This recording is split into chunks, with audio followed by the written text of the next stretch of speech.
Libo-libong iligal na paputok ang kinumpiska at sinira ng mga otoridad para sa mas ligtas sa pagsalubong sa bagong taon.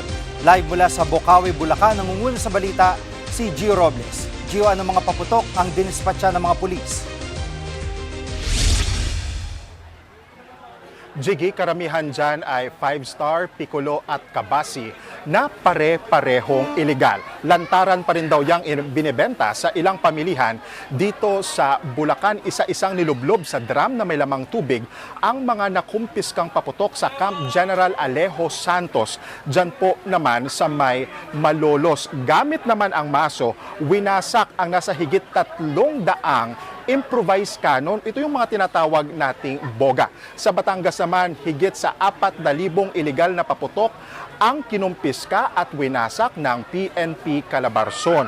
Patuloy raw na paiitingin ng mga pulis ang kanilang kampanya kontra iligal na paputok. Jiggy. Pagdating naman sa bentahan ng mga legal na paputok, mga firecracker, kumusta naman ang bentahan dyan?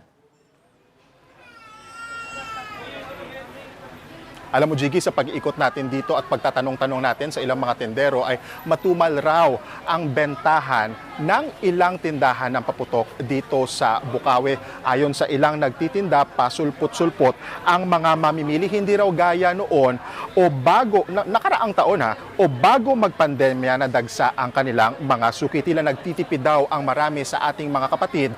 Lalo't mahal na ngayon ang presyo ng mga bilihin. Tumaas na ng 50 pesos hanggang 100 pesos ang ilang pailaw at mga paputok dito sa may Bocaue na tinaguri ang fireworks capital ng Pilipinas.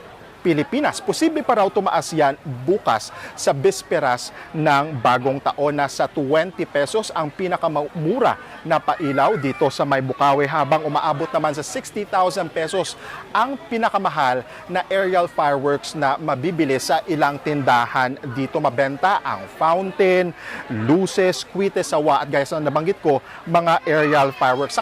Sa kabilangan ng pagtaas ng presyo ay hindi naman alintana yan ng ilang mamimili. Narito, pakinggan natin ang ilan sa kanilang pahayag. Parang hindi kumpleto yung New Year. Hindi masaya, parang ganun. Lalaan po talaga. Yearly kasi minsan lang magbabagong taon. Malungkot? Para ba siya malungkot? Iba talaga yung iba dating nung may talaga may pampaswerte. Karamihan sa tindahan ng paputok dito sa may Bocaue, gaya nga sa nakikita nyo sa likuran ko, sa ngayon ay dagsa o mas dumami na yung mga mamimili kumpara nitong tanghali nang dumating tayo, dahil siguro nga dahil na rin sa panahon na medyo mainit. Pero ngayong hapon, simula starting 4 p.m. based on my observation hanggang sa mga oras na ito, time check 5:49 p.m. ay mas dumami na itong mga mamimili dito kahit saan mang tindahan ng paputok dito sa Bocaue, at inaasahan nga ng mga tindero-tindera na mas dadami pa yan bukas sa bisperas mismo ng bagong taon. Sa ngayon, yung ilang tindahan dito ay pinapaubos na lang yung kanilang mga stock. At sa ngayon, ay, before tayo Amerika ni Jiggy, nakita rin natin na naabutan natin yung ilang pulis at mga bumbero nga na nag-iikot-ikot dito sa mga tindahan para masiguro na rin, number one, security at safety ng mga mamimili at maging ng mga tindero-tindera dito sa may Bocaue. Jiggy. Yan po ulat ni Gio Robles, live mula sa Bocaue, Bulacan. Mga kapatid, Jiggy Manikad po. Pagdating sa mahalagang balita sa loob at labas ng bansa, dapat una sa lahat, mag-follow at mag-subscribe na sa social media pages ng News 5.